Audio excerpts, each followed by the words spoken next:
வணக்கம். இந்த பதிவில் தேரை நம் மீது விழுந்தால் அதற்கு என்ன பலன் என்பதை தெரிந்து கொள்வோம். வீடியோக்குள்ளே போகிறதுக்கு முன்னாடி எங்கள் சேனலை இப்போ தான் நீங்கள் ஃபஸ்ட் டைம் பார்க்குறீங்கன்னா சப்ஸ்கிரைப் பட்டனை கிளிக் பண்ணிக்கோங்க. கூடவே அந்த பெல் பட்டனை கிளிக் பண்ணிக்கோங்க. அப்போ தான் நான் போடுற ஃபியூச்சர் வீடியோஸ் உங்களுக்கு எப்பயுமே நோட்டிஃபிகேஷனாக வரும்.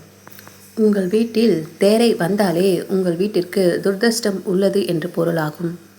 அவ்வாறு உங்கள் வீட்டில் தேரை இருக்கும் பட்சத்தில் நீங்கள் எதிலும் கவனமாக இருக்க வேண்டும். தேவையில்லாத பிரச்சனைகளும் சங்கடங்களும் ஏற்படும்.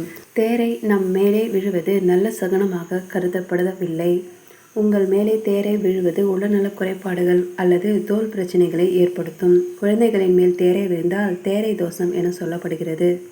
தேரை மேலே விழுவதனால் உடலில் இருந்து சுரக்கும் சுரப்பிகள் சிலருக்கு அரிப்பு அல்லது தோல் பிரச்சனைகளை ஏற்படுத்தும். குழந்தைகளின் மேல் தேரை விழுந்தால் உடல் மெலிந்து தோல் வறண்டு மூச்சு திணறல் போன்ற பிரச்சனைகள் ஏற்படும் என்பது நம்பிக்கையாகும்.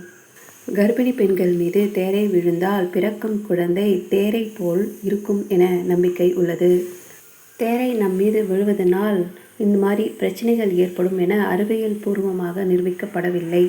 எனவே தேரை விழுவது ஒரு நல்ல சகுனமாக கருதப்படாவிட்டாலும் அது தொடர்பான நம்பிக்கைகள் பெரும்பாலும் மூட நம்பிக்கைகளாகவே உள்ளது.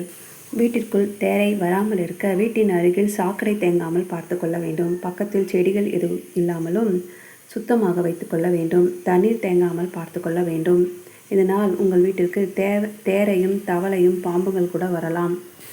இது போன்ற தகவலை பெற எங்கள் சேனலுக்கு லைக் பண்ணுங்கள், ஷேர் பண்ணுங்கள், கமெண்ட் பண்ணுங்கள். மறக்காமல் சப்ஸ்கிரைப் பண்ணுங்கள். தேங்க்யூ ஃபார் வாட்சிங்.